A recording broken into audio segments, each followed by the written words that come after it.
Hello， 爱幻想，你有听过这本书叫做《有钱人想的和你不一样》吗？这本书里面的观点很有趣哦。这书我听过，但没细看过。虽然我对理财不太擅长，但是你说的这本书好像可以让我更了解有钱人的思维模式。能不能跟我分享一些你读到的有趣观点？当然，这本书讲述了许多关于金钱观念和财富思维的故事和例子。其中一个我觉得特别有趣的观点是，有钱人在面对金钱时，他们会选择把注意力放在机会和解决方案上，而不是问题本身。这是什么意思呢？因为像我一遇到钱的问题，就容易越想越多，常常都会放大问题，觉得很烦心，没空去思考可能的解决方法。这里面有什么有用的建议吗？有啊，有钱人面对投资失败时，他们会问自己为什么失败，然后学习从中获取经验和教训。但一般人面对失败时，他们可能会问为什么我们要投资，或是怪罪别人。这告诉我们，有钱人更加注重从失败中学习，而不是被困在问题中。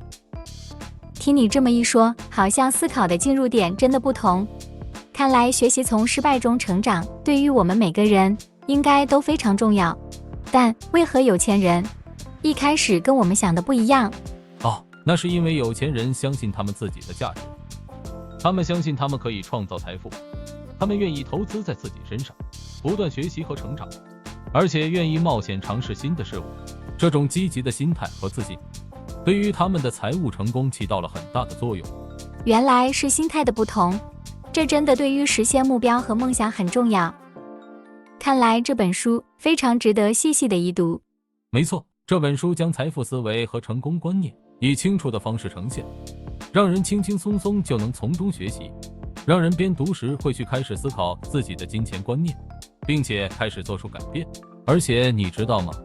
书中还提到了一个很有趣的观点，那就是富人和穷人对待过去的经历想法不同。是说他们有什么不同的想法呢？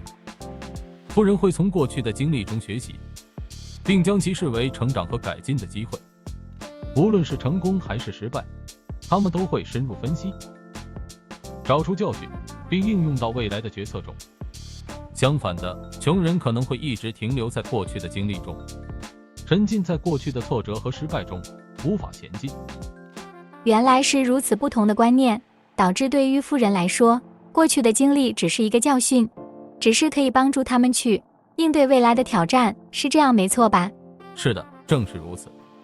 书中还举了一个例子，讲到一位富有的创业家，他在创业过程中经历了无数次失败，但是他并没有放弃，反而从每次失败中学到了宝贵的经验和教训，最终成功创建了一家成功的企业。看来这个例子告诉我们，无论遇到哪种困难，都不要放弃，要学会从中吸取经验教训。正是如此，富人知道失败只是通向成功的一部分旅程，他们愿意冒险，并在每次失败中找到成长的机会。穷人则可能被失败打击，失去信心，而无法超越困境。原来听你这么一说，我开始明白了，改变思维方式对于财务成功真的很重要。我想我也应该学会从过去的经验中学习，不断进步。绝对没错，我相信你有着无限的潜力。只要你愿意学习和改变思维方式，你就能够实现你的财务目标。接着我们来聊聊书中提到的富人和穷人的思考差异吧。好啊，我太想知道两者的思考差异了。首先，富人和穷人对待金钱的态度截然不同。富人视金钱为一种工具，能够帮助他们实现目标和创造更多的机会。这样好了，来举个实际的例子吧。比如说，富人可能会投资股市、房地产或创业，他们相信这些投资能够带来更大的回报。相比之下，穷人可能更多的关注眼前的开销和生活基本需求，他们可能觉得投资实在风险太大，更倾向于存钱或者依赖工作收入。真的，我一开始也是这样想的。那还有其他的例子吗？当然有，现在按下订阅加个赞，就可确保继续接收知识。例如，对财务知识的追求，财务教育的重视，如持续学习和提升自己的投资知识。举个具体的例子来说，一位富人可能会参加财务研讨会，阅读投资书籍，学习财务报表的分析，诸如此类。相比之下，穷人可能对财务知识兴趣缺缺，他们可能只是将注意力放在工作收入是否提高上，没有进一步学习和探索其他财务选项。这个例子让我想到了我遇过的很多人，的确对财务的知识兴趣缺缺，只有单一的工作收入。是的，这是一个普遍的情况，也是富人的教育跟穷人的差异点。富人相信风险和机会是相伴相生的，他们愿意冒险，并把失败和挫折作为学习和成长的机会。举刚刚讲过的故事，一位富人可能在创业时虽然遭遇了失败，但他从每次失败中学到了宝贵的经验和教训，最终成功创建了一家成功的企业。这就是富人愿意冒险，并认为失败是学习和成长机会的例子。没错，看来这故事是告诉我们，我们应该从失败中吸取经验教训。是的，每次失败都是一次宝贵的学习机会。最后，富人和穷人在目标设定和长远规划方面也有不同。富人会设定具体的财务目标，制定计划并坚持追求。让我们举个实际的例子，富人可能会设定每年增加投资组合，例如可增值10%的目标，然后制定相应的投资策略。相比之下，穷人可能缺乏明确的目标和长远规划，更多的关注当前的需求和满足。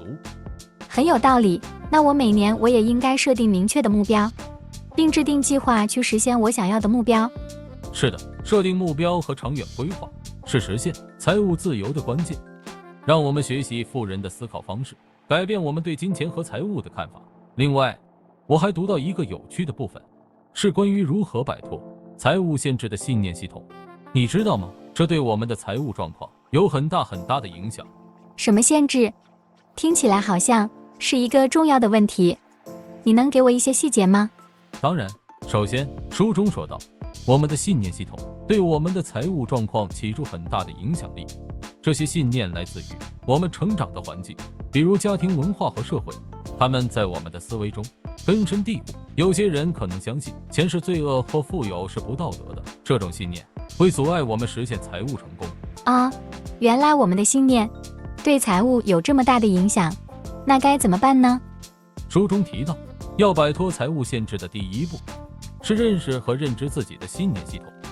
这意味着我们要仔细检视自己的信念，并挑战其中的负面信念。我们需要提醒自己，金钱只是一种工具，它可以帮助我们实现目标，帮助他人和创造更多机会。那真是一个有趣的观念，但这样做会有什么好处呢？这样的转变可以帮助我们摆脱限制的信念，并建立一个积极的财务观念。我们可以开始相信自己可以实现财务成功，并积极追求它。这种心态的改变会对我们的财务状况产生积极的影响。我想到了，真诚地相信自己，好似是吸引力法则呢。还有其他方法可以帮助我们改变财务信念吗？当然有，改变信念是很不容易的事，所以书中还提到了自我反思和心理成长的重要性。通过反思财务信念和行为模式，我们可以更好地了解自己的财务动机和限制，并找到克服他们的方法。心理成长则更是一个漫长的过程，它要求我们开放心态，接受新的观念和学习，并努力克服旧有的限制。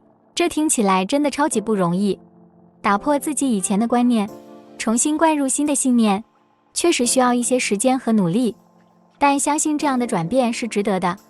我们应该要有一个积极的财务观念，并相信自己可以实现财务成功。